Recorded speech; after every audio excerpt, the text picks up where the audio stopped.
Alhamdulillah, terima kasih Pak Agus sudah memaparkan dalam waktu yang sangat singkat ya. Ini pukul 10 lewat 25 menit. Bapak Ibu yang saya hormati, kita tentu akan diskusi yang pertama ini tentu yang daring kami berikan kesempatan. Mas Fitroh, ini tolong yang chat yang ada, nanti Mas Fitroh bantu untuk menyampaikan pertanyaan-pertanyaan yang disampaikan. Kemudian nanti biar Pak Agus, Pak Iban, Mas Zainul juga untuk membantu untuk menjawab dari apa yang telah disampaikan oleh para penanya dan juga yang membahas dari itu.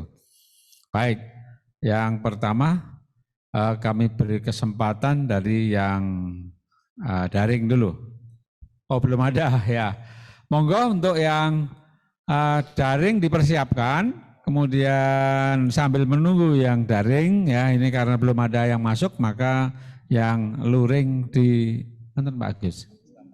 Makasih. Assalamualaikum warahmatullahi wabarakatuh. Sampaikan nama, dari mana, kemudian pertanyaannya. Singkat, padat, jelas. Nama saya Rizal, Sekretaris MPM, ya, PWM Kaltim.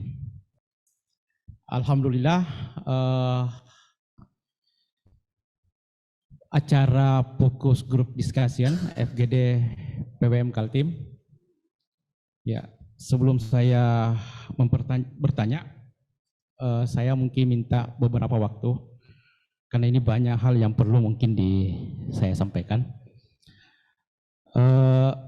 Saya mencoba menggarisbawahi materi Pak Agus terkait AUM sebagai garda terdepan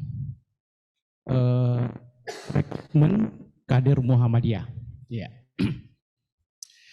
Kalau kita berbicara tentang kader, saya mencoba mempelajari dan mengikuti perkembangan dari Muktamar 32, 35, 45 itu muktamar-muktamar yang berbicara tentang kader, kaderisasi dan pengkaderan.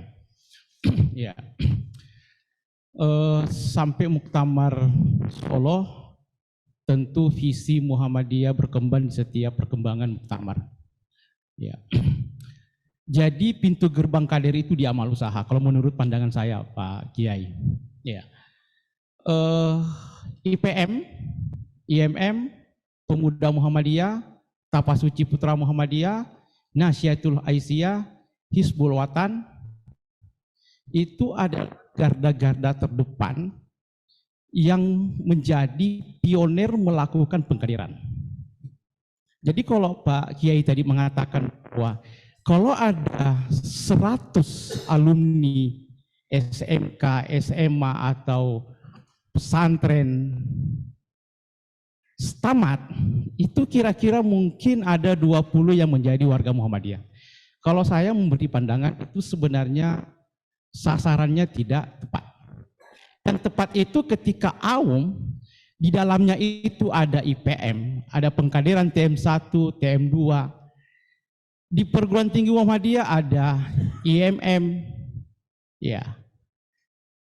Terus kemudian ada melati di Pemuda Muhammadiyah, ada siswa 1, siswa 2 sampai mungkin pendekat di Tapasuci dan ortom-ortom yang lain seperti HP dan Nasyatul Aisyah. Ini menjadi gayung bersambut untuk menciptakan kader di Muhammadiyah secara jangka panjang ke depan.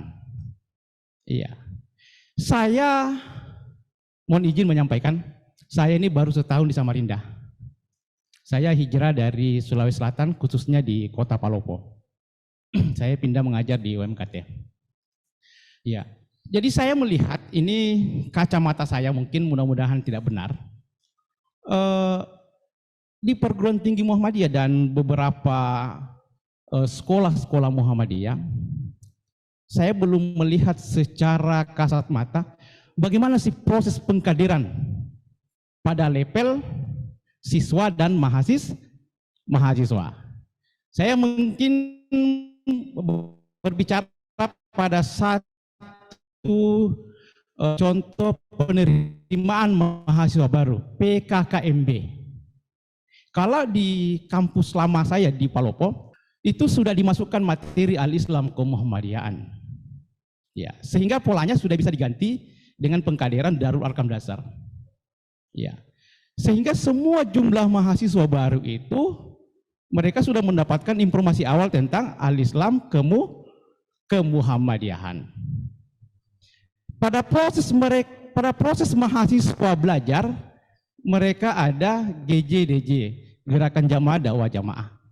Itu sudah dilakukan diambil alih oleh lembaga AIK, Al-Islam ke Muhammadiyaan. Nah, sehingga terjadi proses transformasi ilmu ke Muhammadiyaan sampai, karena al-Islamnya di sana sampai al-Islam 8, saya nggak tahu kalau di UMK al-Islamnya al-Islam ke berapa, iya. Sehingga mahasiswa pada saat selesai ditutup dengan komprehensi al-Islam ke Muhammadiyaan. Ya, setelah itu nanti maka alumni itu pulang masing-masing ke kampungnya membawa tarji masing-masing. Ini salah satu gambaran bagaimana distribusi kader melalui ortom. Ya, distribusi kader melalui ortom. Persoalannya nanti di mereka apakah nanti diambil oleh ranting atau cabang di masing-masing wilayahnya, itu terserah ketika mungkin dia bisa melaporkan dirinya. Tetapi paling tidak pemahaman dasar tentang Muhammadiyah selama di perguruan tinggi Muhammadiyah itu sudah ada. Ya, itu sudah bisa berdiskusi dengan kedua orang tuanya, masyarakat yang lain tentang meluruskan akidah Muhammadiyah, sehingga tidak ada lagi perdebatan tentang Muhammadiyah sebagai agama baru di tengah-tengah masyarakat. Ini pandangan-pandangan saya saja. Nah, kemudian ya, kader kalau menurut saya sebagai garda utama, jadi kalau di negara kita ini garda utamanya adalah tentara, angkatan darat, angkatan laut, angkatan udara. Maka IPM, IMM, Pemuda Muhammadiyah, Tapasuci, Nasyiatul Aisyah, Hizbul Watan, itu garda utama untuk bisa menciptakan kader-kader untuk menjadi pelanjut Muhammadiyah. Nah, ini menarik. Ya.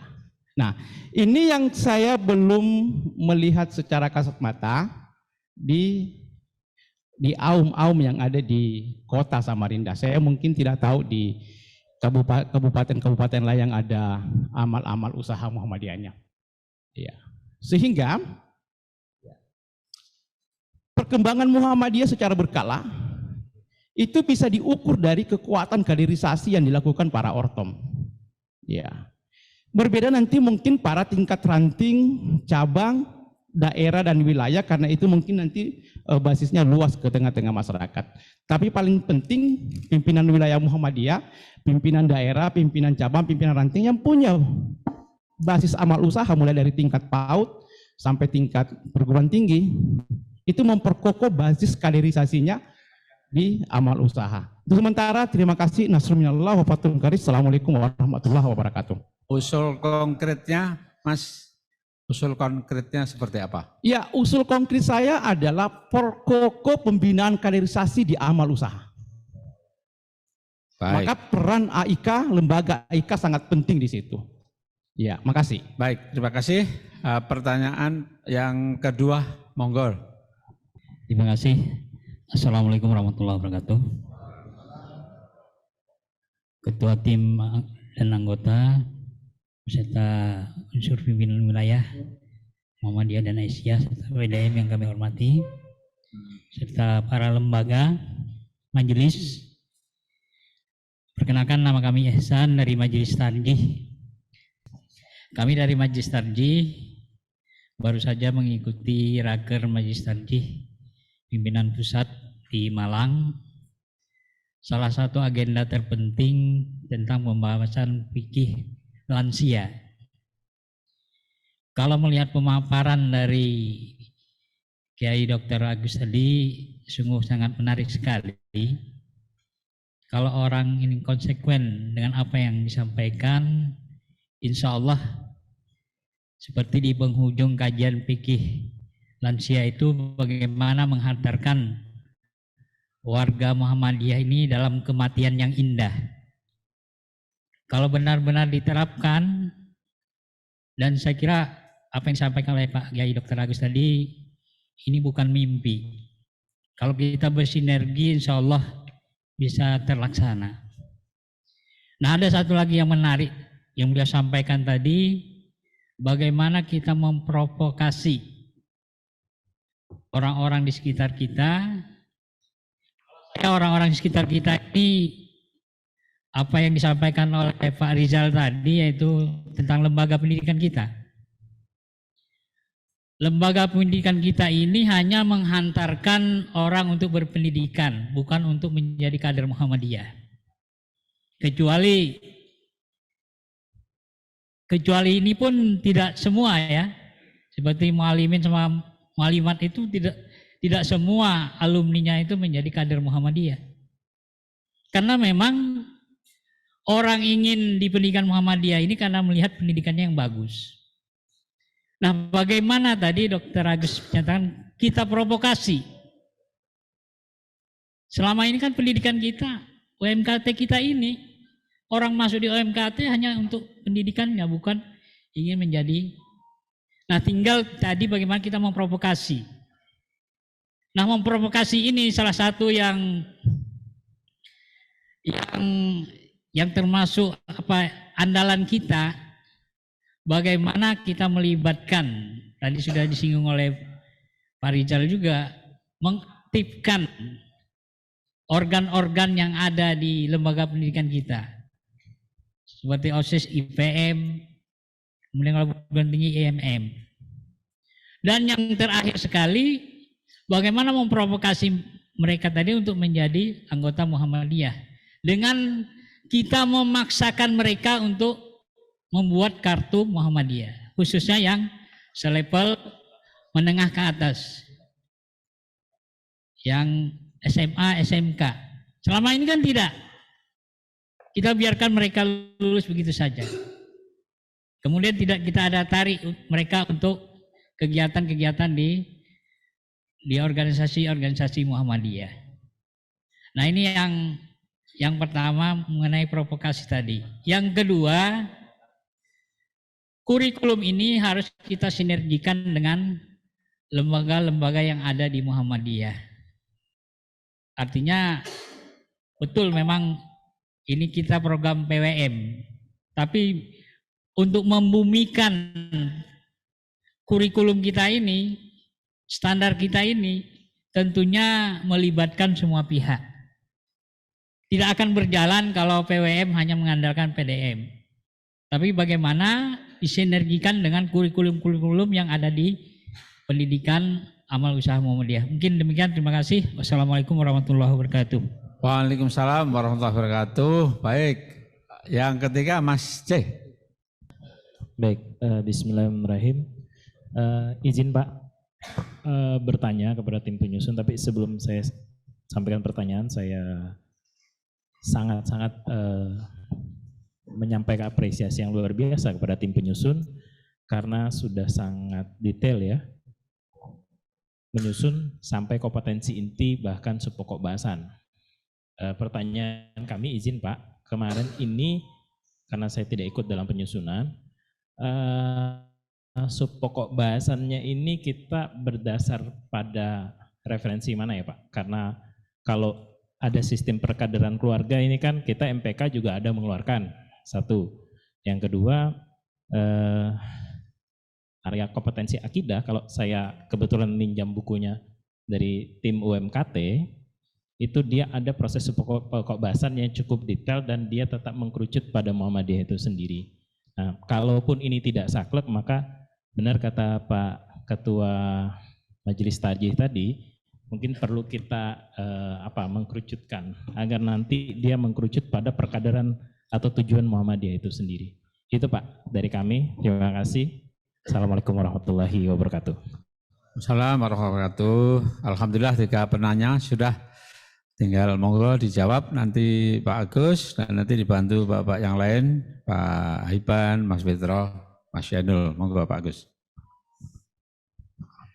Terima kasih. Yang pertama Pak Rizal. Ya.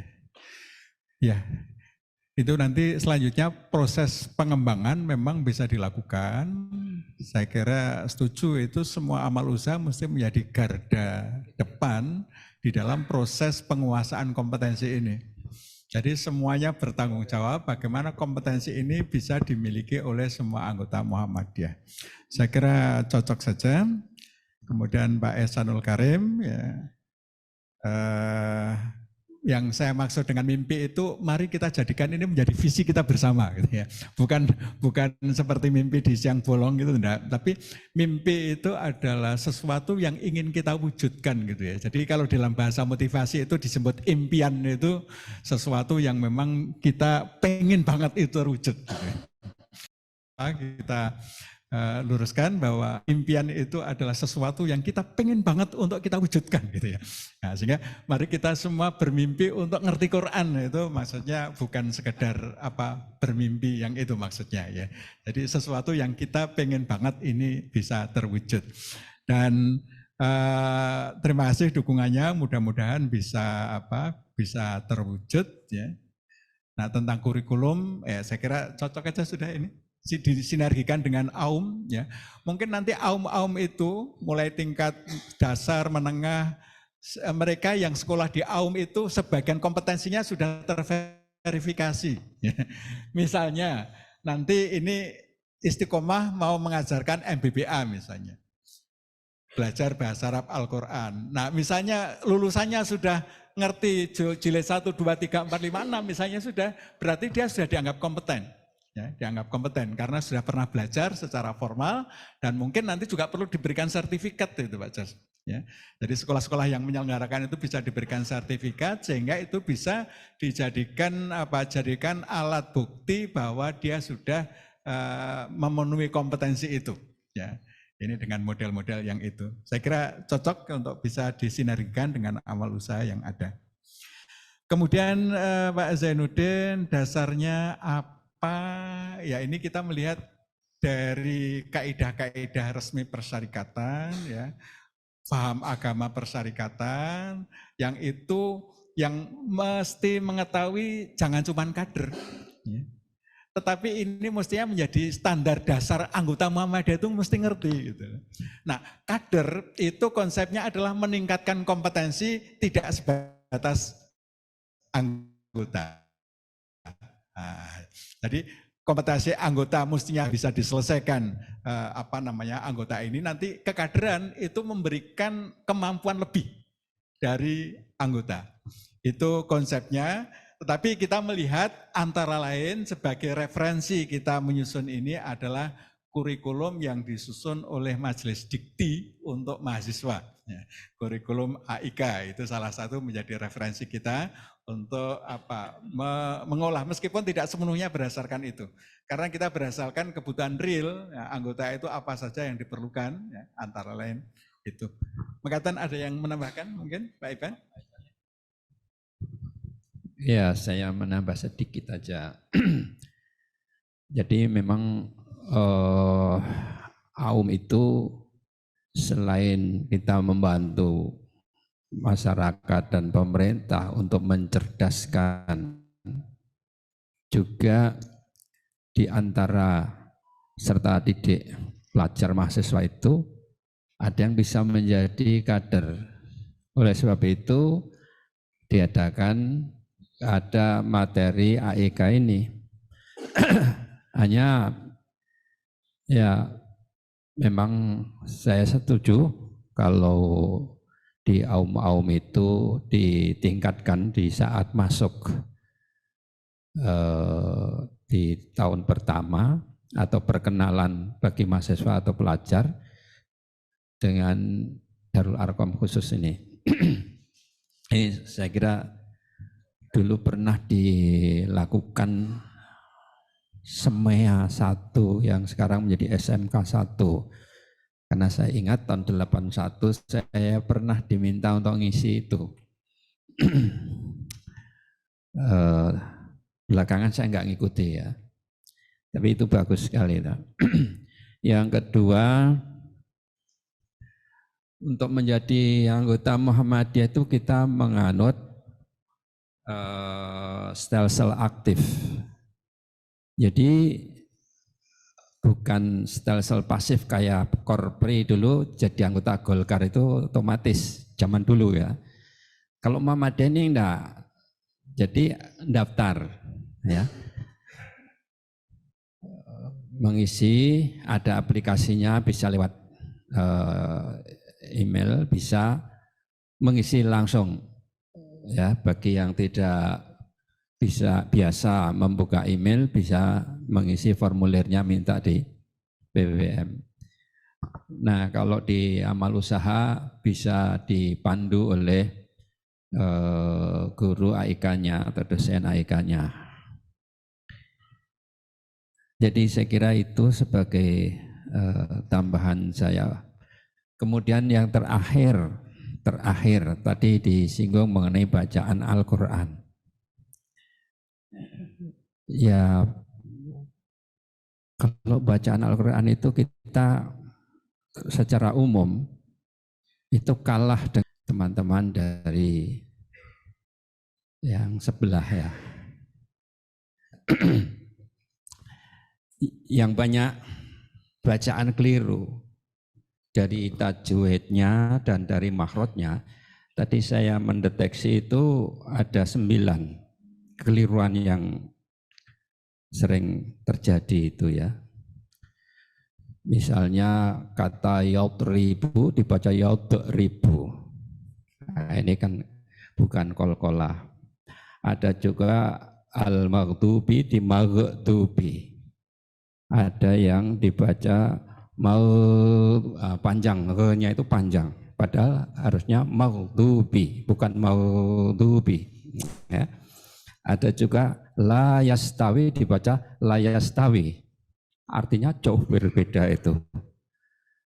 Ya. Nah, itu problem, makanya salah satu materinya itu adalah penguasaan Al-Qur'an dari bacaannya. Kemudian juga ibda, waqaf, ibda dan wasal. Ini misalnya waqadaina ila bani Israila fil kitabi la tufsidunna fil ardi, harusnya sampai marrata ini, tapi sering diputus fil ardi. Itu maknanya beda. Memang kalau kita mutus dengan pada kalimat fil ard, nah itu biasa, tapi untuk ayat ini enggak boleh. Ya, harus fil ardi marratain baru boleh berhenti. Ya. Nah, ini yang sering keliru ya. Karena kita lihat artinya saja ya. Itu sudah sangat berbeda. Jadi apa namanya? Dalam membaca Al-Quran memang ada aturan-aturan, beda dengan bacaan hadis apalagi Quran. Nah, ini beda. Saya kira itu sebagai tambahan dan komentar. Terima kasih. Assalamualaikum warahmatullahi wabarakatuh. Silakan PPU, mana PPU? Oh, Pak Jalal. Pak Jalal. Mik, Mas Adnan. Mas Kutai Timur masuk, Pak. Ayo Pak Jalal, singkat, padat, jelas. Provokator aja. Assalamualaikum warahmatullahi wabarakatuh. Tidak usah memperkenalkan Pak ya, tadi sudah tidak usah memperkenalkan diri. Kenalkan, itu kenalkan, IKN Pak. Itu. Ya. Yang luring, yang jaring belum kenal. Saya kan sudah terkenal Pak. PD, harus PD dulu Pak, provokator dulu. Terima kasih Pak, nama saya Abdul Jalal dari PPU. PPU terkenal dengan IKN-nya. Walaupun sementara masih belum ada imbasnya ke Penajam, baru di sekitar IKN Sepaku aja. Tapi alhamdulillah jalan sudah bagus. Itu hikmahnya. Insya Allah nanti jalan tol mudah-mudahan tahun ini selesai Pak, sampai ke Balikpapan. Ini aja saya. Sudah dimulai soalnya, doakan. Mudah-mudahan IKN jadi kenyataan. Harus setuju Pak, apalagi PPU. Saya sudah diminta mewakilin Muhammadiyah, PPU Muhammadiyah harus mendukung. Nah, itu sudah saya nyatakan dan terima kasih Pak Bupati dan camat serta anggota yang lain. Terima kasih. Tapi dibuatkan gedung enggak sama Pak Bupati? Tapi banyak. Yang gedung yang saya sampaikan itu ini sudah mau dikerjakan. Nanti selesai itu peresmiannya saya undang bapak-bapak. Alhamdulillah, tepuk tangan untuk PPU. Walaupun tidak jadi 100%, tapi saya akan mengadakan silaturahim untuk mengadakan yang diadakan di mana? Di Ngerogot kemarin.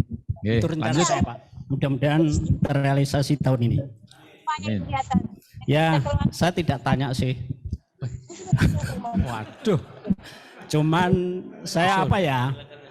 Apa yang disampaikan Pak Gus tadi, insya Allah sudah saya laksanakan semuanya. Terutama pengkaderan melalui AUM.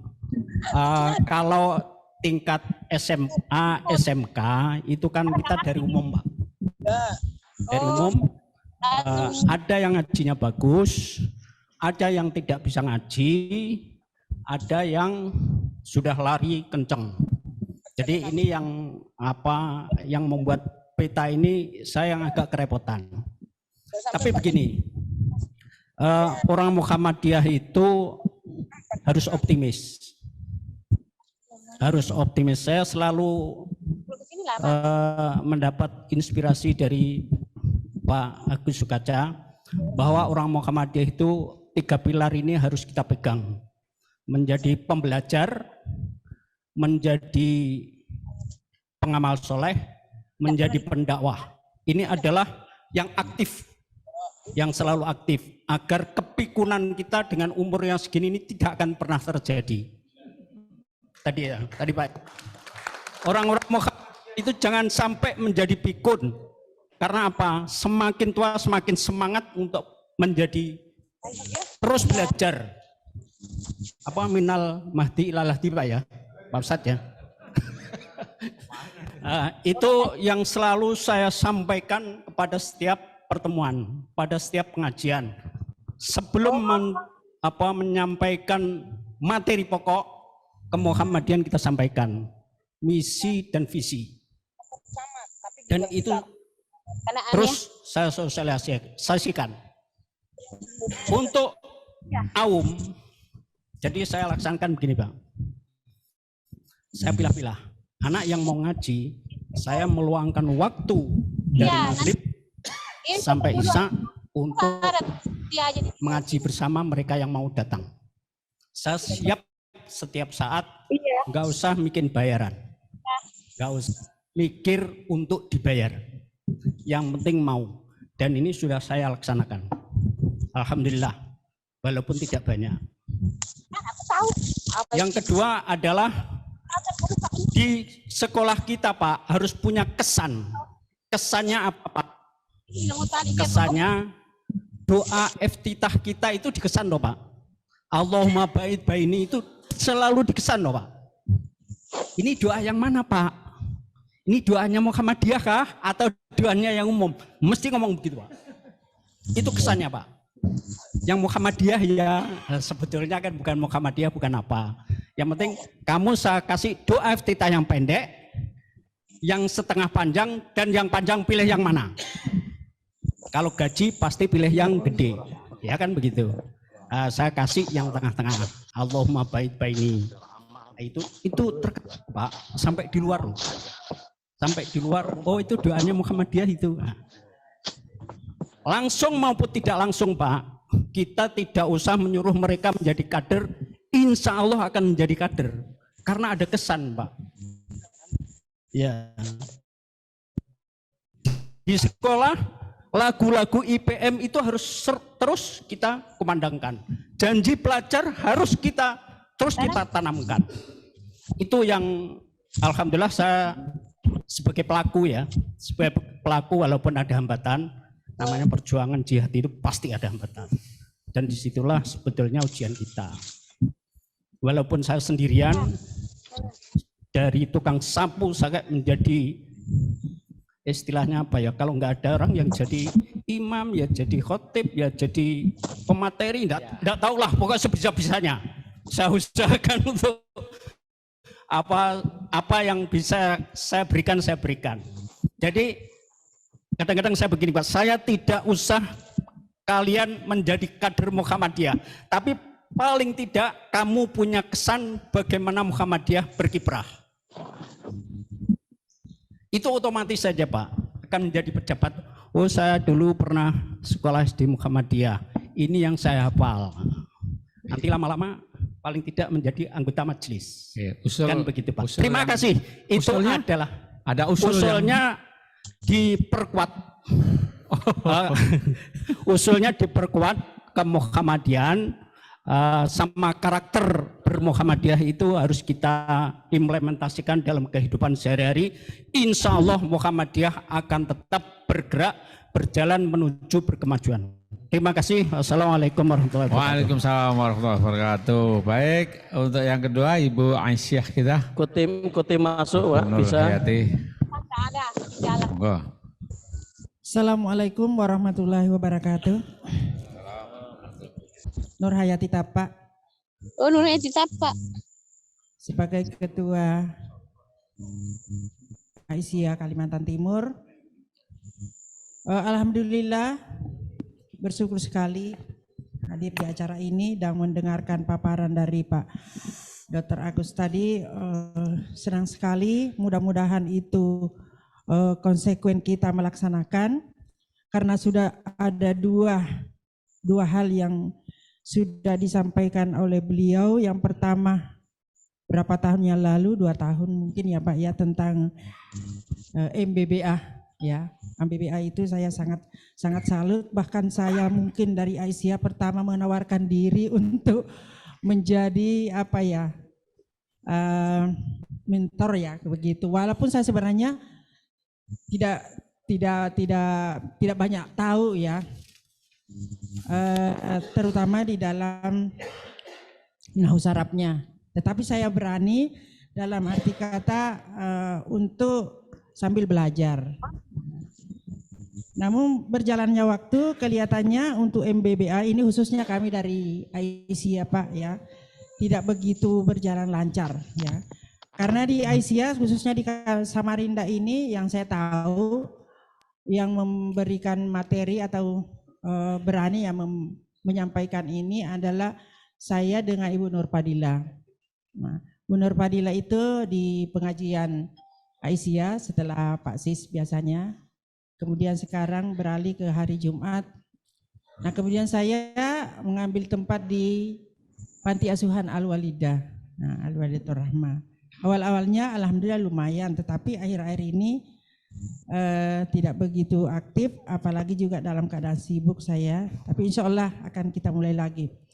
Nah itu yang pertama, bersemangat awalnya tetapi kok akhirnya kok kurang. Padahal saya dengan apa tadi yang disampaikan Pak Haiban, ini sebenarnya yang saya mau sampaikan juga, karena kondisi real kita baik itu di Muhammadiyah maupun di Aisyah, kekurangan kita adalah keterampilan di dalam membaca Al-Quran. Baik dari Muhammadiyah maupun dari Aisyah itu kita dari membaca Al-Quran. Kalau masalah pemahaman mungkin kita juara di situ ya, ketimbang daripada saudara kita, karena kita memang betul-betul memahami Al-Quran, mengkaji, tetapi kekurangan kita dari membaca Al-Quran itu sendiri ya. Nah ini yang menjadi penilaian dasar orang lain ya, orang kita ya, bukan orang lain, kita juga, tentang orang itu kalau walaupun di dalam menyampaikan itu bagus ya cara penyampaiannya, tetapi dalam membaca ayatnya itu salah-salah, kayaknya kurang apa ya kita terhadap orang tersebut ya. Begitu juga kalau menjadi imam ya. Nah, imam sholat misalnya ya, masih banyak di antara kita ya, mohon maaf bapak-bapak, itu ketahuan salahnya. Yang sangat ketahuan salahnya itu adalah dari membaca matnya itu ya, mat tobi'i ya, yang paling banyak dalam Al-Quran itu kan mat tobi'inya itu. Nah itu ada yang tidak terlalu memperhatikan itu, sehingga kelihatan salahnya. Nah ini perlu mungkin yang kita bagaimana baik kami dari Aisyah, dari Muhammadiyah untuk mengantisipasi supaya meminimalisir ya. Kalau bisa tidak ada lagi yang bacaan seperti itu ya. Terutama kalau menjadi imam, karena kalau menjadi imam itu ketahuan sekali ya. Nah, kemudian juga kami dari Aisyah ya, dari pimpinan Aisyah ini kan kalau menyampaikan materi itu tadi ya alhamdulillah sangat bagus, tapi kalau tiba gilirannya membaca ayat itu banyak yang masih usul konkretnya Ibu. Unsur konkretnya bagaimana caranya untuk kita memasyarakatkan di Aisyah Muhammadiyah ini untuk ada kelompok-kelompok mengaji dasar gitu loh Pak. Yang menjadi masalah kita ini kadang agak malu begitu loh karena sudah dewasa ini. Tapi saya bilang ya jangan malu kalau kita misalnya di kelompok kita di Aisyah atau Muhammadiyah itu ya kita belajar. Tapi alhamdulillah saya biasa lihat ada di pengajian Muhammadiyah itu ada ya Pak ya, mengaji dasar itu. Baik. Kemudian yang kedua masalah kader Pak, masalah kader. Kader ya. Kader itu kita kan di Aisyah memang ada ketentuan untuk menjadi pengurus pimpinan ya, kan bukan pengurus kalau di Aisyah, pimpinan. Misalnya menjadi pimpinan di wilayah, pimpinan wilayah Aisyah misalnya. Itu ada kan harus pernah menjadi anggota di ranting atau di cabang atau di daerah ya, paling tidak menjadi anggota. Tapi kita ini kewalahan tentang merekrut anggota seperti itu ya. Kalau kita mau berpatokan ke itu untuk menjadi pimpinan Aisyah wilayah ini sangat minim. Akhirnya kita menempuh jalan ini siapa yang kepingin ya kepingin bisa bergabung, tapi banyak yang mencela atau menghalangi ya. Itu tidak bisa dimasukkan pimpinan karena dia belum pernah di cabang, belum pernah di daerah dan sebagainya. Sarannya gimana? Ya. Saran. Jadi mungkin karena Muhammadiyah adalah induk kami ya. Kalau kami menempuh cara seperti itu, memang salah ya kalau kita melakukan itu. Karena kan pengalaman juga kalau ada juga yang memang anggota itu yang masuk menjadi pimpinan, tetapi konsekuen di situ akhirnya kan bisa malah lebih bagus daripada yang tadinya itu sebagai kader seperti itu. Baik Ibu, makasih. Ya, mungkin itu Pak. Ya. Terima kasih. Assalamualaikum warahmatullahi wabarakatuh. Salam. Yang sayap sini, monggo. Singkat, padat, jelas. Insya Allah. Ya. Bismillahirrahmanirrahim. Assalamualaikum warahmatullahi wabarakatuh. Waalaikumsalam. Bapak pimpinan rapat, pimpinan wilayah dan seluruh peserta yang berbahagia. Yang pertama, kalau kita ingin menstandarisasi al-Islam Muhammadiyahan bagi warga Muhammadiyah, bukan bagi warga Muhammadiyah, bagi yang akan bermuhammadiyah. Yang pertama, usul saya adalah konsep apa yang disampaikan oleh Dr. Agus itu dibuatkan semacam kurikulum yang standar. Kurikulum mulai dari TK, SD, SMP, SMA sampai perguruan tinggi bahkan ke majelis taklim. Itu dipilah-pilah berdasarkan dengan tingkatannya, itu yang pertama. Yang kedua, khususnya untuk ortom, IPM, pemuda, itu sekarang kalau memberikan kalau memberikan pengkaderan itu kadang-kadang menyimpang dari materi. Kenapa? Karena instrukturnya. Jadi penting penggarisan dan penegasan materi supaya kita betul-betul menghasilkan kader yang jelas. Kenapa? Begitu selesai kader, bukan kader Muhammadiyah, tapi kader partai. Ini yang jelas.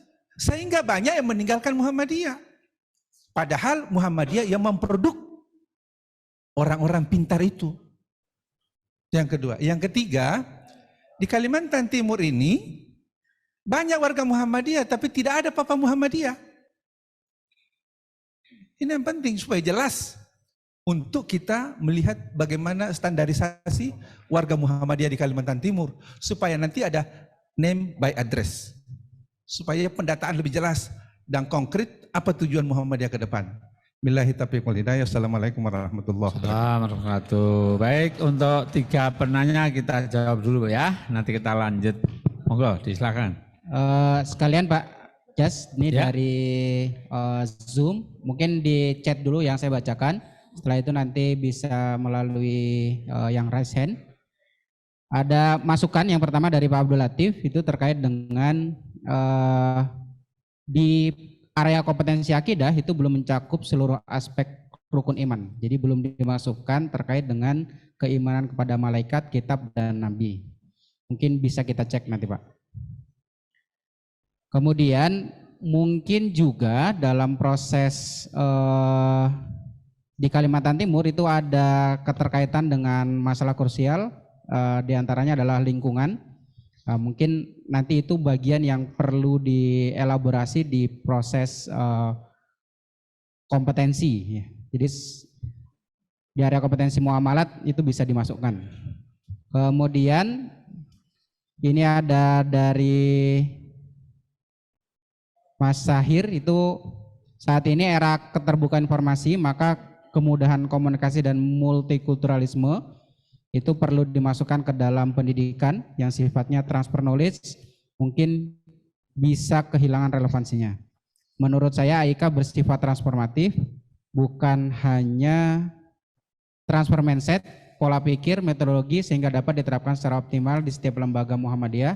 Mungkin perlu secara khusus melibatkan secara penuh ortom baik IPM, IMM dan lain-lain di tingkatan termasuk perkaderan melalui AUM, serta syarat mendapatkan ijazah mungkin ditambahkan harus pernah mengikuti perkaderan. Terima kasih.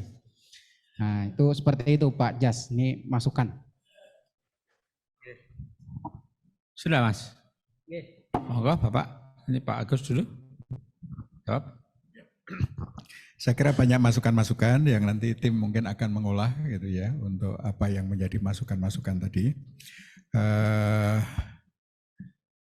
Saya kira masih terbuka masukan-masukan. Jadi dari Pak Jalal, yaitu peta lapangan kalau range kompetensi anggota yang ada itu masih lebar sekali, itulah peta kita sekarang ini.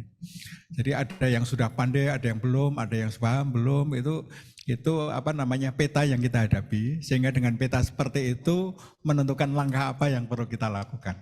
Jadi ini kenyataan petanya masih sangat lebar sekali, dan kalau kita menemui kenyataan bahwa sebagian besar anggota kita bacaan Qur'annya belum bagus, bagaimana ngatasinya? Nah, dengan standarisasi ini kita nanti sama-sama ngatasi. Ya, sama-sama ngatasi. Nah, kita sudah mencoba untuk membuat model ya tajwid, metode MBBA. Nah, mungkin nanti yang penting mau belajar semua. Yang merasa tajwidnya belum baik, ayo kita belajar supaya tajwidnya baik ya. Untuk kemudian nanti difasilitasi untuk semuanya bisa belajar. Setuju dengan usul Pak Sarifudin dibuat kurikulum standar untuk berbagai kepentingan. Sehingga nanti derivasi dari standar ini ada kurikulum untuk pengajian, ada kurikulum untuk SMK, ada kurikulum untuk ini. Saya kira mudah-mudahan nanti BPM bisa ikut melibatkan Pak Sarifudin untuk bisa mengembangkan kompetensi ini, dan mungkin kita berharap UMKT dan UMBRO nanti bisa ikut berpartisipasi dalam pengembangan kurikulum untuk berbagai kepentingan itu, dan itu akan sangat membantu bagaimana proses perwujudannya.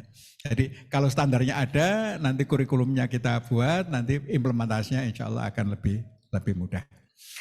Dari Zoom ya misalnya tentang ada yang belum terpenuhi di akidah, silahkan dimasukkan ya, dimasukkan. Bagi yang merasa belum tersampaikan secara langsung di grup itu nanti akan kita perhatikan. Ada grup FGD ya. Nanti usulan silahkan disampaikan di situ. Nanti tim akan mencoba untuk merangkum usulan-usulan yang ada di dalam grup untuk kemudian nanti kita olah. Mungkin itu Pak Jas. Monggo, ini untuk yang ketiga ya. Bu Sumarti Jah, nanti setelah Bapak dulu ya. Kutai Timur mohon izin masuk. Bapak silakan. Nanti Bu Kutai Timur mohon izin masuk Pak Jaswadi. Ya, Assalamualaikum warahmatullahi wabarakatuh. Nama saya Samsul dari pimpinan daerah Muhammadiyah Kutai Kartanegara. Yang saya ingin tanyakan kepada Bapak seiring dengan beberapa pertanyaan dari teman-teman tentang lossnya generasi kita, artinya kita kekurangan kader ya. Saya pernah waktu saya dulu kuliah di Makassar itu saya berteman dengan seorang teman yang sama-sama Islam, tetapi dia kuliah di Universitas Kristen Paulus Indonesia. Jadi saya katakan kok kenapa kuliah di situ? Yang penting katanya kita ambil ilmunya saja. Jadi kemungkinan kayaknya modelnya di sini. Jadi kita orang masuk di UMKT ini ambil ilmunya tetapi dia tidak mau bermuhammadiyah. Jadi usulnya saya bagaimana kita itu menyampaikan dalil ya yang kuat atau yang menguatkan supaya orang itu kenal yang namanya Muhammadiyah, bahwa oh memang bermuhammadiyah dalilnya ini, hadisnya kuat. Karena itu ada pemahaman masyarakat bahwa bacaan yang kita pakai di dalam salat di Muhammadiyah sama saja ya. Jadi saya kira itu cukup. Assalamualaikum warahmatullahi wabarakatuh. Bu Sumartijah, monggo. Singkat, padat, jelas. Nah, waktunya tinggal 15 menit. Assalamualaikum warahmatullahi wabarakatuh. Salam. Saya perkenalkan Sumartijah, saya Pak dari MPK dan saya juga mengajar di SMA Muhammadiyah, kemuhammadiyahan Pak. Nah, betul sekali apa yang disampaikan oleh bapak-bapak tadi.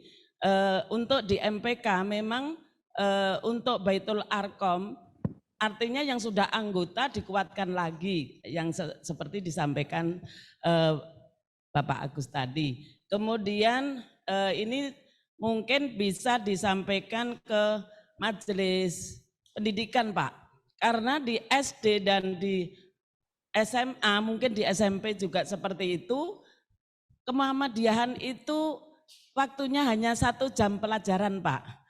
Jadi kalau 1 jam pelajaran, kalau di SMA ya cuman 45 menit.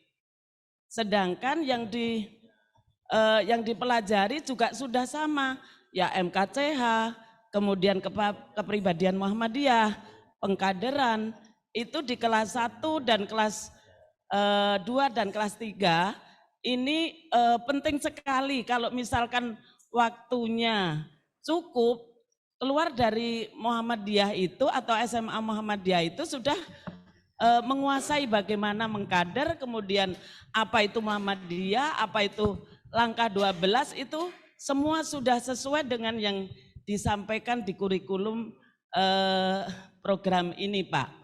Jadi minta dari Majelis Dikdasmen ya ditambahlah yang pelajaran itu.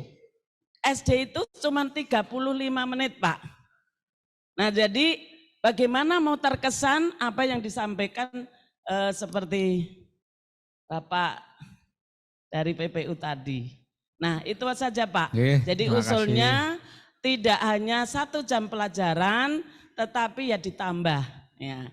Nah itu saja yang bisa saya sampaikan Pak. Assalamualaikum warahmatullahi wabarakatuh. Ibu belakang bisa ya. Siti Komariah, monggo. Siap. Assalamualaikum warahmatullahi wabarakatuh. Terima kasih atas kesempatannya. Sungguh pertemuan ini sangat luar biasa sekali. Saya senang berada di sini karena terus terang tadi pagi saya berada di rumah sakit nungguin ibu saya. Rencana saya mau ikut Zoom, tetapi di sana tidak ada sinyal. Saya berupaya keras untuk nyampe di sini. Tadi pertama kali angkat tangan di sini. Angkat tangan tapi nggak kelihatan karena di pojok kiri. Sehingga saya pindah ke sini. Rumah sakit. Baik. Ya, saya Siti Komariah dari Dikdasmen PWM. Baik. Saran sebenarnya yang dijelaskan tadi adalah kebutuhan kita, seperti yang Bapak-bapak sampaikan semua, bahwa kebutuhan hidup kita adalah itu gitu. Nah, saya pernah sekolah di SMP Muhammadiyah. Di sanalah saya mengenal bahwa kemuhammadiyahan, bahwa kemuhammadiyahan kita berpegang dengan sunnah dan Al-Quran dan sunnah.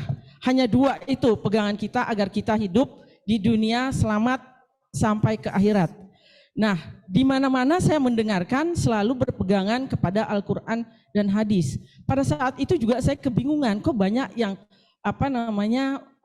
penterjemahannya, interpretasinya beda-beda. Tapi karena saya selalu hidup di lingkungan Muhammadiyah hingga saat sekarang, makanya saya ingin bersama-sama menggerakkan ini semua untuk mensosialisasikan. Tadi ada Bapak dari Pak Rizal menyarankan kalau kurikulum sudah disampaikan sama, sebenarnya saya jadi ingin memberikan masukan juga, tapi karena sudah disampaikan, alhamdulillah, terima kasih. Saya juga yang amal usaha, Pak. Amal usaha ini ingin memberikan masukan juga. Karena kita sekarang punya amal usaha yaitu kebanyakan mayoritas adalah sekolah.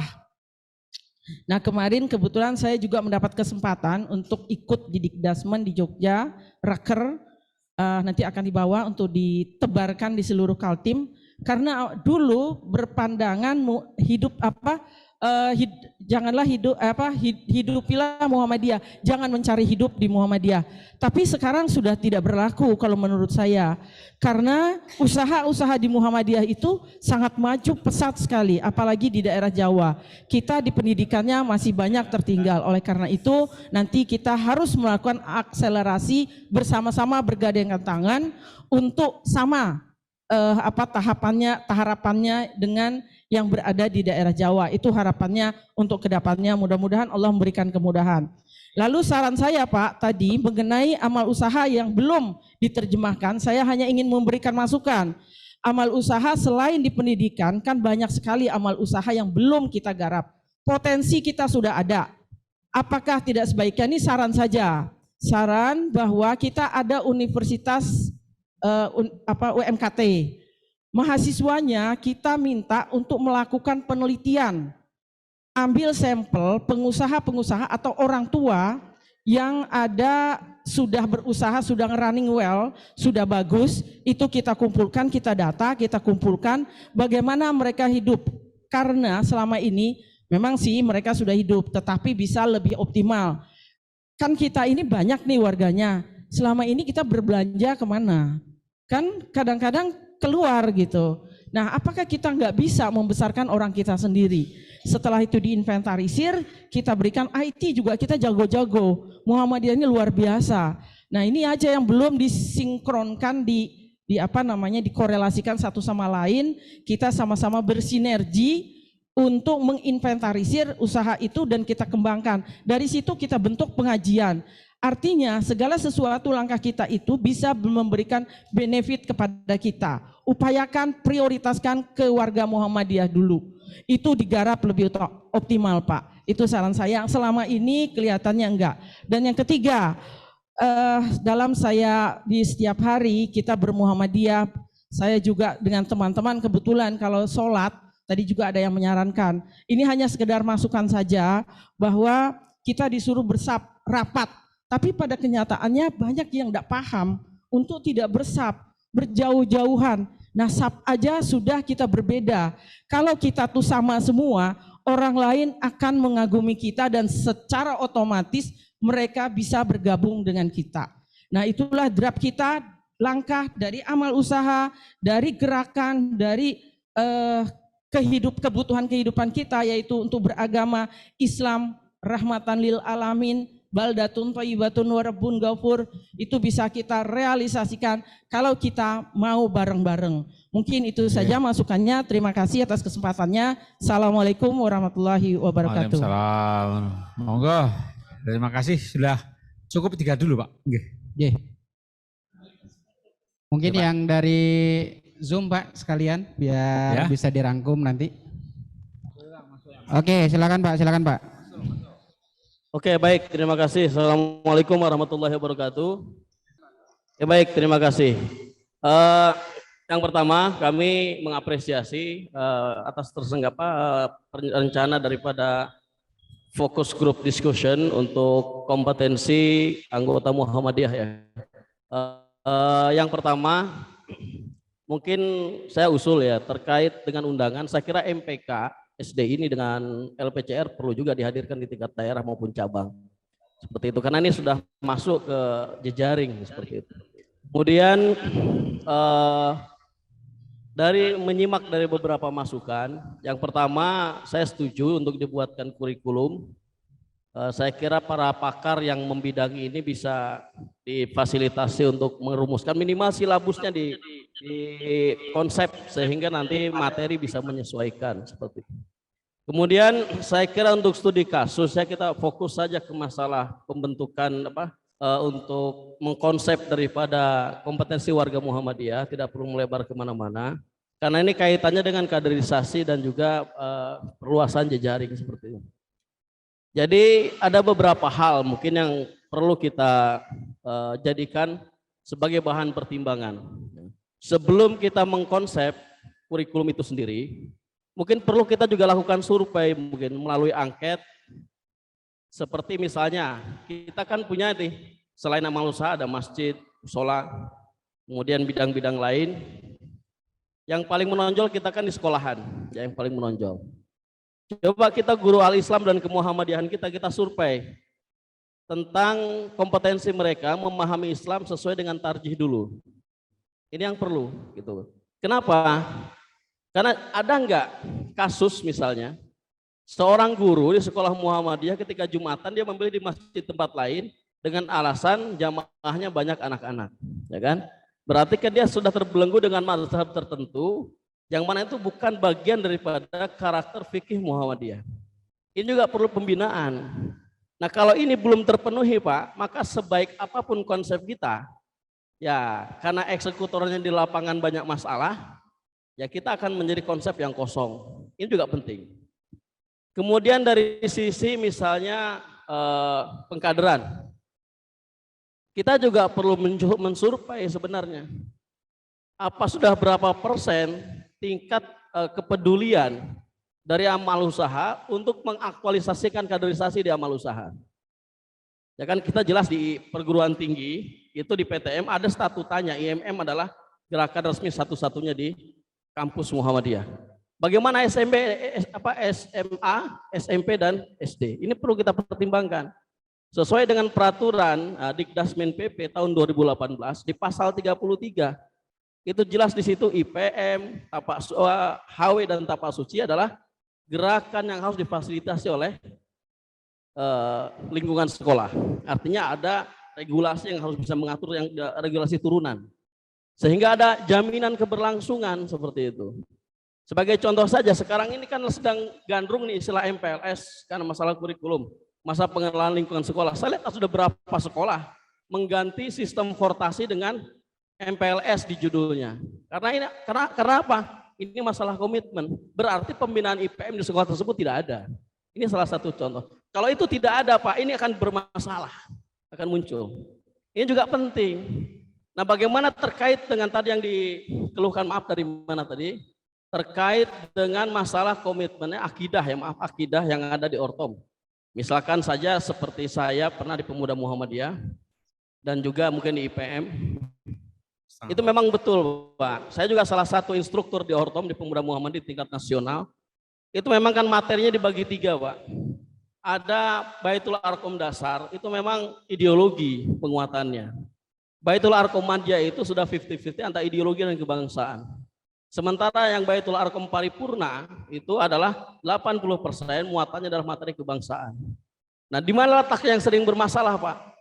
Ketika memunculkan isu kebinekaan dan mereka mengemasnya dalam sistem itu disebut pluralisme, maka di situ akan muncul gesekan antara anak-anak dengan orang tua.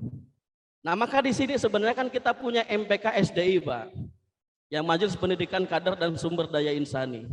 Sebenarnya kan itu bisa disinergikan, bisa disamakan, bisa disatukan visi dan misinya, tujuannya supaya memang berkesinambungan dari Ortom ke Muhammadiyah. Nah, sekarang di Muhammadiyah sendiri ya kita juga perlu koreksi, Pak. Pernahkah kita punya data, misal apakah semua amal usaha di Kalimantan Timur ini ya itu sudah melaksanakan Baitul Arqam karyawan di AUM masing-masing? Nah, satu. Kalau itu belum, nah berarti kan program ini juga belum bisa diterapkan secara sepenuhnya. Kemudian di pimpinan lagi, Baitul Arqam pimpinan, BAP. Apakah semua PWM, PDM, PCM sudah mengikuti Baitul Arqam pimpinan? Nah, kalau ini belum, bisa jadi sesama pimpinan juga berbeda paham terkait dengan konsep pembinaan. Karena pada umumnya ketika banyak konflik di satu tingkatan, biasanya itu belum pernah menyelenggarakan pengkaderan formal. Ini penting. Maka konsep ini bagus gitu. Tetapi kita juga perlu mengukur, melakukan fix scanning ya. Bagaimana seberapa sih akar persoalan yang ada di akar rumput. Misal di suatu pondok putri, saya kasih contoh, saya nggak perlu. Oh, nggak ada masalah di sini, pendidikan berjalan lancar, tahfiz, tahsin segala macam. Tetapi ketika kita berkunjung misalnya, ternyata santriwatinya bercadar semua. Ya kita kan tidak melarang cadar, tapi kan kita juga tidak mewajibkan. Kalau 1-2 santri yang bercadar tidak ada masalah, Pak. Tapi kalau semuanya bercadar berarti ada doktrin untuk bercadar. Berarti ada problem, Pak, di pembinanya. Atau mungkin dalam kasus lain, oh tidak ada masalah di sini, Pak, pembinaan pengkaderan lancar, tapak suci masuk ditolak. Nah, Setengah menit, Pak. ternyata apa? Ketika tidak ada masalah, maka saya kan bicara tentang masalah dulu. Maka di sini perlu adanya pendataan terlebih dahulu. Kita harus punya semacam grafik lah ya. Seberapa sih persoalan, di mana sih fokus persoalan kita. Ya. Kemudian pemahaman tentang ini, KMM saya kira juga memang perlu ada semacam penyamaan persepsi seperti ini, khusus di mana bisa menyamakan persepsi ketika berbicara akidah. Terkadang ada juga, Pak, kita itu mubalik yang berbicara akidah terjebak pada paham Asy'ariyah, Maturidiyah dan lain sebagainya. Baik. Maka ini pemahaman seperti itu kita samakan. Ya, Usulnya saya Bapak. kira ini yang perlu kita fokus, perlu kita jadikan sumber untuk menyusun daripada silabus. Dan saya mohon maaf ya kalau terlalu panjang. Terima kasih. Assalamualaikum warahmatullahi wabarakatuh. Oke, berarti nanti harus melibatkan cabang, ranting, sampai dengan PDM juga untuk mensurvei seluruh anggota, sehingga kemudian kita punya data juga sebagai database. Dan ini sebenarnya sudah dilakukan ya di UMK di PWM melalui Mas Husni sudah mulai digerakkan. Baik, selanjutnya PDM Berau dan setelahnya SMK Muhammadiyah Sangkulirang dan setelah itu ditutup saja, Pak. Baik. Assalamualaikum warahmatullahi wabarakatuh. Waalaikumsalam warahmatullahi wabarakatuh. Ya, saya Indra Cahyadi dari PDM Berau. Kita lihat ini kompetensi anggota dari luar biasa ya. Yang saya khawatirkan malah kompetensi pimpinan dan para mubaliknya kita abaikan. Kenapa? Sebab pengajian kita cenderung sepi. Coba lihat pengajian SPA ya yang di paling 20-30 orang banyak itu, malah lebih banyak pengajian yang 9 golden habit yang diasuh oleh Kiai Agus Sokoco itu yang lebih banyak ya. Nah, daripada SPA yang di tiap sore itu. Nah, berarti jangan-jangan anggota kita ini malas ngaji ya, atau mereka malas ngaji karena dianggap pemateri kita kurang kompeten, lebih percaya yang ada LC belakangnya, banyak itu. Dan masjid-masjid Muhammadiyah sekarang ini cenderung kalau ada mubalik di luar Muhammadiyah tapi mungkin keluaran Timur Tengah itu banyak. Tetapi kalau yang memang asli dari Muhammadiyah itu agak kurang. Nah, ini mungkin perlu juga konkretnya. Jadi selain kompetensi anggota, juga para mubalik kita ini perlu ditingkatkan kualitasnya. Assalamualaikum warahmatullahi wabarakatuh. Assalamualaikum warahmatullahi wabarakatuh. Baik, Monggo silakan Pak Yus. Dijawab dulu yang ada. Nanti insya Allah kita, karena banyaknya yang ada pertanyaan-pertanyaan, kita nanti paling lama 12 kurang 5 menit ya Pak ya, kita sepakati untuk berakhir. Monggo Pak Gus.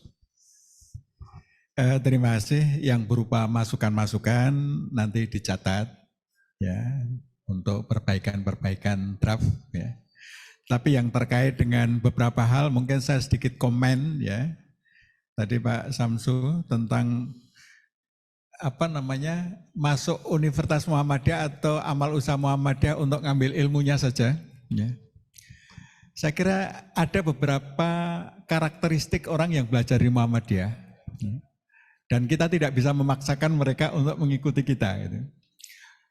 Ada yang ingin ilmunya saja tapi nggak mau di Muhammadiyahkan, itu banyak. Ya. Maka dulu kita pernah membuat semacam prosentase dari mereka yang belajar di Muhammadiyah, berapa target yang menjadi kader.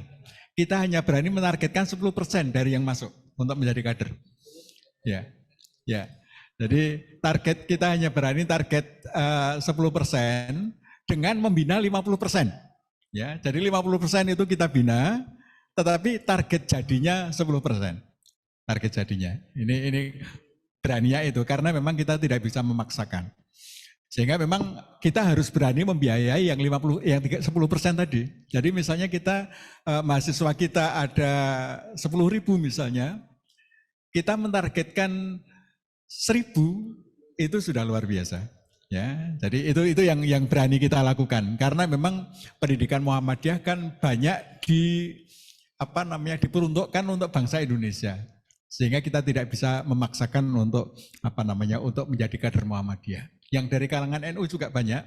Mereka kembali tetap NU, tetapi masalah meskipun tetap NU tapi sudah tidak benci Muhammadiyah. Ini kita juga sudah berhasil juga gitu ya. Jadi nggak masalah. Itu yang terjadi dan memang kita tidak bisa memaksakan. Kemudian yang kedua, ya Bu Kame, ya ini tentang standar karakter adalah kebutuhan. Ya memang kalau kita ingin mensistematisasi pola pembinaan kita harus jelas ini mau kita bawa kemana. Ya. Sehingga tadi arahnya mesti seperti yang disampaikan Pak Sarifudin, kita buat kurikulumnya yang jelas. Pengajian itu berkurikulum, tidak hanya tergantung ustadznya siapa, nanti mau ngasih apa silahkan ustadz lah. Ini yang sering saya alami, diminta pengajian, Dok minta pengajian di sini, materinya apa terserah ustadz saja. Gitu ya.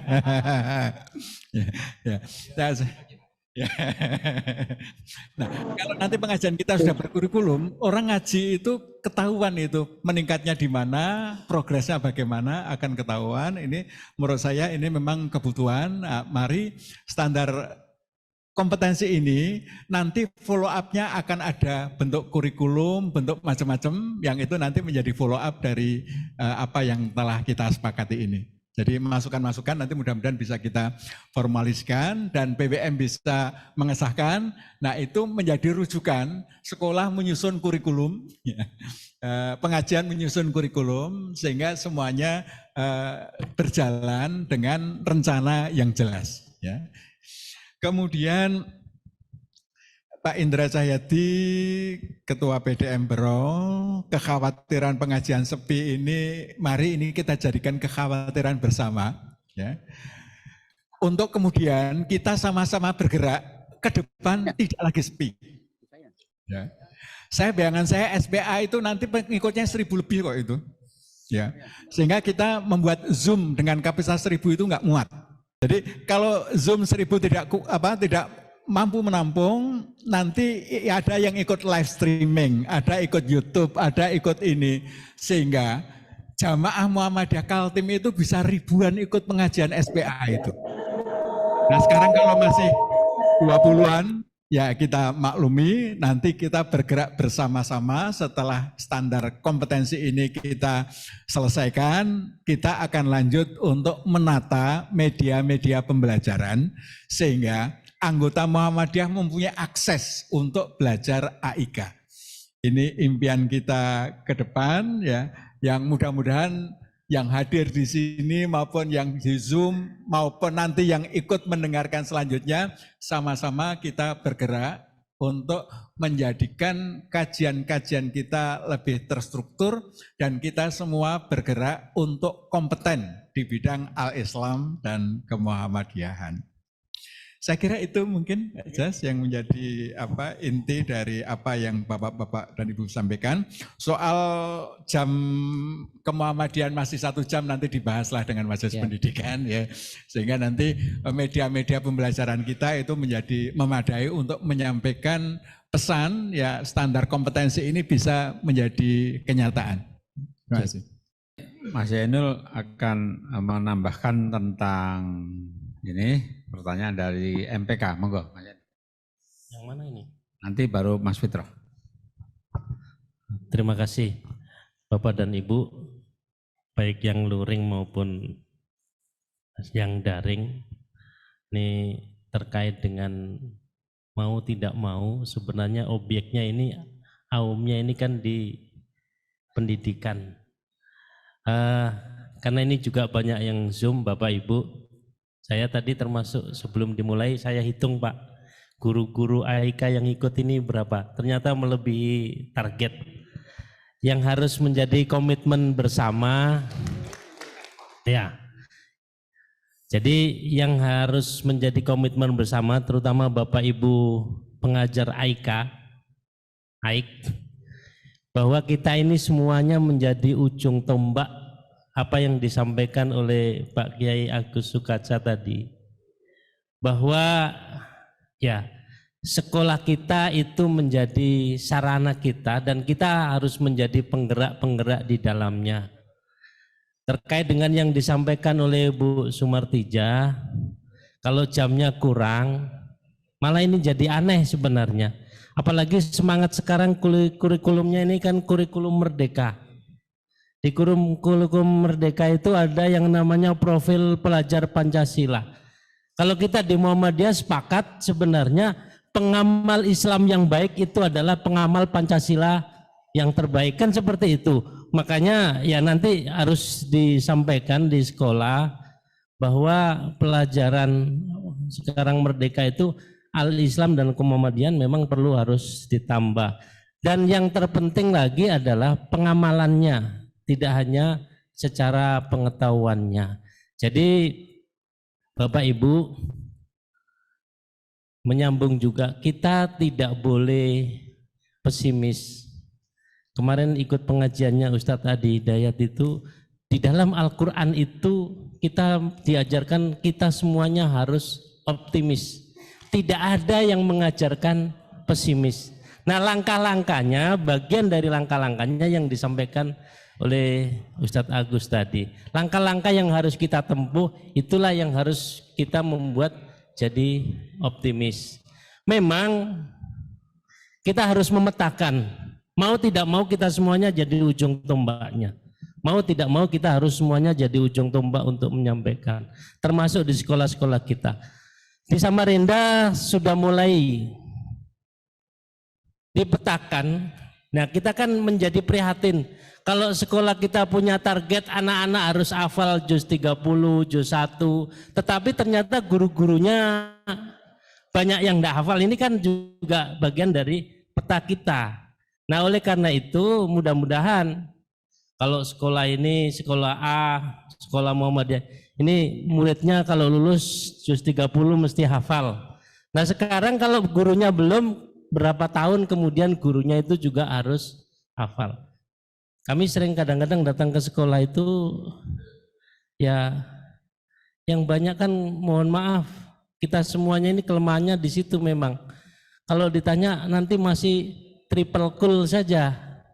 Nah pada saat kenapa triple cool sangat hafal? Karena kalau sholat sendiri, banyak yang dibaca itu. Nah ini juga menjadi pemacu kita semuanya. Mudah-mudahan ya tadi tahapannya juga menjadi tahapan kita semuanya. Pada saat pertemuan juga di Pasir juga perlu juga kami sampaikan. Jadi yang disampaikan kepada Bapak Ibu, jangan lagi-lagi pesimis tadi. Kita menyampaikan sesuai dengan koridor yang disampaikan Muhammadiyah. Nanti mau jadi apa kadang-kadang kita tidak tahu. Dulu ada potret Pak di STIM ini, mahasiswanya nakalnya luar biasa. Tetapi pada saat sudah terjun di masyarakat, ternyata pengakuan saya ini mahasiswa STIM dan menjadi penggerak di masyarakatnya itu sebagai penggerak pengajian Muhammadiyah. Nah, kita tidak tahu ke depannya itu mau jadi apa. Jadi tetap optimis itu kita harus miliki. Bahwa ada yang kader inti itu memang iya. Termasuk sekolah-sekolah kita. Nah, ini ada pelaku utamanya, Pak Jas. Pak Jas belum cerita saja.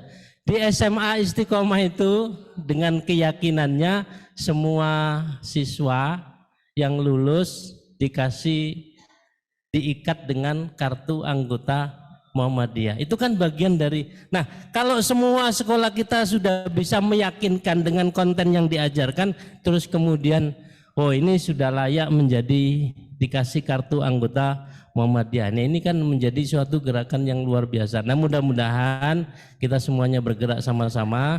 Majelis Pendidikan juga punya tugas berat dalam hal ini dan mudah-mudahan dapat dukungan Bapak Ibu semuanya supaya sekolah-sekolah kita potretnya menjadi potret yang pengamal-pengamal ya ajaran Islam yang sebaik-baiknya dipandu dengan melalui organisasi kita Muhammadiyah. Demikian kurang lebihnya, mohon maaf. Assalamualaikum warahmatullahi wabarakatuh. Assalamualaikum warahmatullahi wabarakatuh. Mas Fitrah lanjut. Baik, saya 5 menit saja Pak. Bapak Ibu sekalian yang saya hormati, jadi alhamdulillah kita hari ini sudah melaksanakan proses FGD. Tentu kemudian masukan, saran Bapak Ibu akan menjadi catatan bagi tim untuk bisa memperbaiki kembali terkait dengan bahan dan masukan yang ada di draft saat ini. Yang kami bagi kepada Bapak Ibu masih draft, maka kemudian itu mesti akan berubah gitu ya. Nah Bapak Ibu sekalian, yang perlu kita pahami ini adalah jangan dianggap mereka sudah kader gitu ya. Ini kan persiapan akan menjadi kader. Maka kemudian memang bentuk yang kita formulasikan ini itu adalah formulasi dasar. Ketika orang mau diidentifikasi sebagai warga Muhammadiyah itu ya begini kita harapkan. Begitu Bapak Ibu sekalian. Nah kemudian tadi terkait dengan bagaimana kemudian mau dimasukkan ke kurikulum di universitas, ke dalam pendidikan di sekolahnya masing-masing. Maka kemudian ini nanti ya menjadi PR di tempat masing-masing untuk bisa melakukan proses internalisasi di kurikulum masing-masing. Nah Bapak Ibu sekalian, tadi disampaikan juga terkait dengan seandainya pendidikan kita itu ya di UMKT, karena saya ngurusi AIK di UMKT. Di UMKT ini AIK-nya ada 10 SKS Bapak Ibu. Tapi kami pun tidak berani menjamin bahwa 100% mahasiswa kami itu menjadi warga Muhammadiyah. Itu kami nggak berani menjamin itu. Terus terang gitu ya. Nah, itu kami sampaikan. Tapi kami berusaha gitu ya, kami berusaha. Maka kemudian profil itu yang kemudian kita create gitu ya, kita create. Kita berusaha melalui kurikulum yang ada gitu ya. Baik itu hidden kurikulumnya, kemudian live kurikulumnya seperti apa, kemudian lingkungannya seperti apa, itulah kemudian yang ingin kita hadirkan. Maka kemudian kita tidak bisa hanya menjadikan ini tuh hanya sebagai sebuah teks, tapi kemudian juga hadir menjadi live kurikulum, hidden kurikulum, dan kurikulum yang lain gitu, sehingga kemudian bisa diterjemahkan. Nah Bapak Ibu, di UMKT ini ada salah satu mata kuliah yang kita kita itu tidak menjalankannya sendirian. Kemuhammadiyahan di kita itu 2 SKS Bapak Ibu. Kita jalankan selama ini tuh 10 kali pertemuan di kampus, 4 kali pertemuannya kita taruh di cabang dan ranting, kita minta untuk belajar ke cabang dan ranting. Fungsinya untuk apa? Bahwa supaya mereka tahu real Muhammadiyah cabang dan ranting itu seperti apa. Nah, kita berharap seperti itu gitu. Nah, contoh-contoh seperti itu kemudian yang mungkin akan kita kembangkan ke depan terkait dengan bagaimana proses adopsi lah ya, adopsi kurikulum itu ke depan seperti apa. Nah, begitu Bapak Ibu, sehingga kemudian survei dari masukan Mas Yakub tadi itu cukup bagus juga Bapak Ibu. Jadi mungkin nanti juga menjadi masukan bagi tim untuk bisa melakukan survei dan melakukan proses perbaikan cukup baik di kurikulum kita di hari ini. Terima kasih Bapak Ibu sekalian sudah hadir dan saya kembalikan ke Pak Jas. Terima kasih Bapak Ibu, kita waktu sudah menunjukkan pukul 20. Waalaikumsalam. Waalaikumsalam, dari mana? Saya dari SMK Muhammadiyah Sangkulirang, atau Kepala Sekolah SMK Muhammadiyah Sangkulirang. Alhamdulillah kami dengan teman-teman Dewan Guru hadir dalam kegiatan fokus grup untuk diskusi ini. Saya singkat saja ingin menyampaikan atau mungkin masukan bagaimana kita Muhammadiyah membuat pola pembinaan yang lebih menarik lagi, baik itu untuk jamaah atau simpatisan kita maupun dari pihak luar, khususnya para generasi muda. Sebab realita yang ada, generasi muda kita khususnya lebih tertarik dengan jamaah yang lain. Bahkan tidak sedikit daripada anak-anak Muhammadiyah yang lompat pagar. Bahkan bukan sekedar lompat pagar, tapi mereka justru melempar rumahnya sendiri atau menyerang Muhammadiyah. Nah, ini mungkin yang perlu upaya kita bagaimana punya pola pembinaan yang lebih menarik lagi. Sehingga para generasi kita khususnya itu lebih cenderung mengikuti program atau kajian-kajian di Muhammadiyah. Bukan kajian-kajian di jamaah yang lain. Mungkin itu saja, mungkin sekedar masukan. Terima kasih. Assalamualaikum warahmatullahi wabarakatuh. Waalaikumsalam warahmatullahi wabarakatuh. Terima kasih Bapak. 5 kali akhirnya tembus juga Sangkulirang. Jauh dari Bapak Ibu, ini waktu sudah, monggo, singkat, padat, jelas. 1 menit. Baik, Assalamualaikum warahmatullahi wabarakatuh. Perkenalkan, saya Yamin Hadi dari PDM Kutai Kartanegara. Mohon maaf. Begini Bapak, dalam hal AIK, terus terang kita juga di AUM ini kan dalam merekrut, terutama di pendidikan, guru-guru AUM ini kan pada awalnya itu hanya merekrut kompetensi pengajaran pendidikan. Jadi kita ini kan kompetensi kemuhammadiyahan dan al-Islamnya. Nah justru itu dalam hal pembinaan terutama guru-guru di AUM, kita ada kesulitan Pak untuk dalam hal pembinaan. Soalnya dalam hal pengajian pun kita untuk menarik pengajian dengan alasan tidak ada waktu dan sebagainya. Nah ini terus terang kami dari PDM Kutai Kartanegara sesuai dengan rekomendasi kami pada saat Muswil itu merekomendasikan agar UMKT ataupun melalui PWM-nya untuk agar di UMKT membuka program studi tentang AIK. Dan itu dikhususkan untuk guru-guru yang di AUM. Terus terang memang yang ada program AIK itu hanya di UNIMA Pak, Universitas Muhammadiyah Magelang. Itu ada program 1 tahun. Tapi kalau kami bekerja sama ke sana, nanti dalam hal proses tatap mukanya itu yang agak kesulitan. Ya mudah-mudahan kami berharap di UMKT ada dibuka program studi untuk AIK. Demikian, terima kasih. Wassalamualaikum warahmatullahi wabarakatuh. Waalaikumsalam warahmatullahi wabarakatuh. Pak Agus, jawab singkat padat. Itu yang kita presentasikan nanti UMKT dan UMBRO itu mesti membuka program apakah D2 apa D3 untuk AIK ini. Mudah-mudahan bisa di follow up nanti Pak Syarif ya. Untuk usulan Sangkulirang saya kira memang ini kita perlu kita kembangkan sehingga semua komponen itu nanti perlu bergerak. Ini nggak bisa gerakan sendiri, nggak bisa diserahkan ke Majelis Tabligh saja, perkaderan saja, universitas saja, tapi ini semuanya harus bergerak. Ya, sehingga ini nanti akan menjadi gerakan kita bersama-sama mengajak semua kompeten di AIK ini. Ya, ini saya kira mudah-mudahan nanti bisa kita wujudkan bersama. Mungkin itu saja Pak Jas, terima kasih. Bapak Ibu, waktu juga yang sudah sampai dan kita berdiri semuanya. Mari kita ucapkan seperti yang disampaikan Pak Ketua tadi. Bersatu hati, berjuang dengan gembira, meraih ridho Allah. Terima kasih. Oh, pakai Allah Akbar. Ya baik, diulangi lagi.